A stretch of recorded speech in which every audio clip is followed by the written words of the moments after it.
Il est un fait que le retard de croissance affecte particulièrement les enfants au cours des 1000 premiers jours de leur vie, c'est-à-dire du 3e mois de gestation jusqu'à l'âge de 2 ans, période durant laquelle le cerveau de l'enfant se développe pour l'acquisition du potentiel cognitif nécessaire à la construction du capital humain. C'est pour cela que le gouvernement a initié le projet de supplémentation nutritionnelle des 1000 premiers jours qui vise à préserver nos enfants des préjudices irréversibles des carences nutritionnelles durant cette période et ainsi leur permettre de grandir en bonne santé avec la préservation de tout leur potentiel cognitif et intellectuel. Grâce à ce projet, dont la phase pilote est déjà en cours et qui sera bientôt généralisée dans tout le pays, nous fournirons gratuitement des suppléments nutritionnels aux femmes enceintes, aux femmes allaitantes et aux enfants de 6 à 24 mois. Mieux, les frais de consultation prénatale dans les centres de santé publics seront pris en charge par l'État pour faciliter l'accès aux suppléments nutritionnels au plus grand nombre de femmes enceintes ciblées par le projet.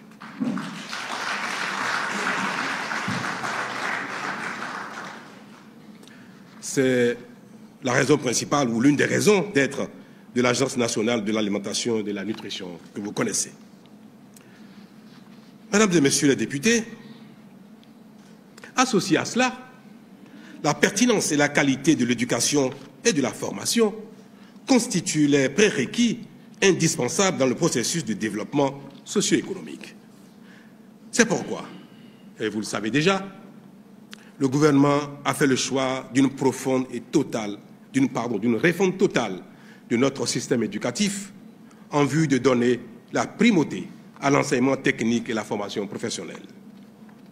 Là-dessus, parce que les travaux de construction, proprement dit, n'ont pas commencé, je sais que certains doutent encore de la réalité du programme de mise en œuvre de 30 lycées techniques agricoles, de 8 écoles de métiers dans le secteur de l'énergie, du numérique, des bâtiments et travaux publics, de la menuiserie, du bois et de l'aluminium, de l'eau, de l'assainissement, de la maintenance des véhicules et des équipements industriels, du tourisme, de l'hôtellerie, de la restauration, de la mode et du textile. Je comprends les impatiences, mais je voudrais faire observer que les études techniques ont pris du temps, plus de temps que prévu, en raison des standards que nous exigeons désormais au Bénin. Elles sont maintenant achevées. Et les travaux de construction et d'équipement de ces écoles de métiers, de ces lycées agricoles, démarreront dans les tout prochains mois, avant la fin du premier trimestre 2025, sachant que les ressources financières nécessaires sont déjà disponibles à plus de 440 milliards de francs CFA.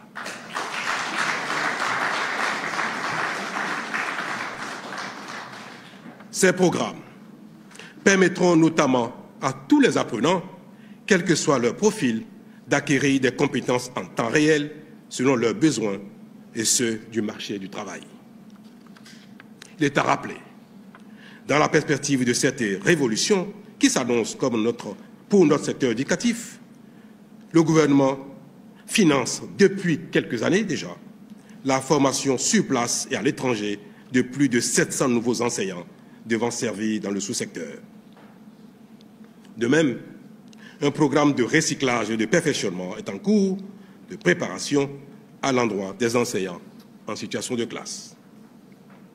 Enfin, pour être complet sur ce sujet, je voudrais rappeler que le gouvernement a entrepris de mettre en place pour la rentrée scolaire 2026 6 lycées scientifiques et 2 écoles normales supérieures scientifiques de référence internationale.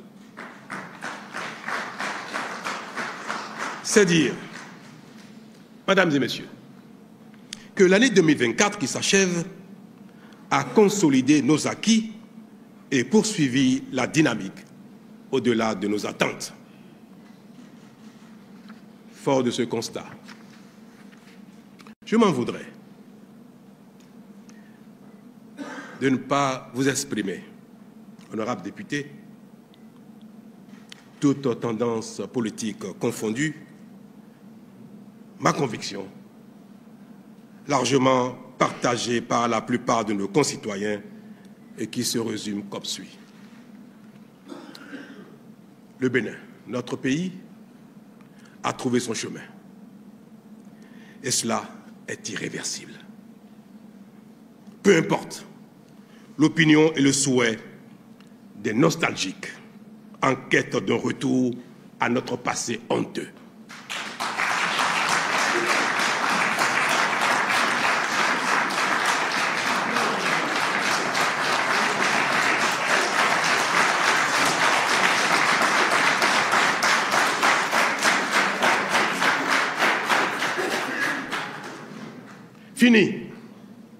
Fini l'usurpation du pouvoir politique par des vendeurs d'illusions incompétents et mal intentionnés.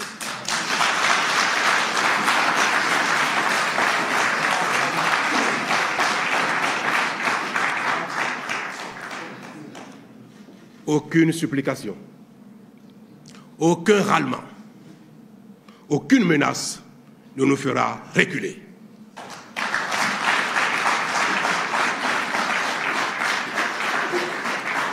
Honorables députés, aucun compromis politique préjudiciable à notre développement ne sera concédé pour faire plaisir à qui que ce soit ou satisfaire un quelconque consensus politique. Le Bénin est au-dessus de tout. La démocratie et la compétition politique devront désormais être exclusivement et absolument au service du développement. Vive le progrès, vive le Bénin.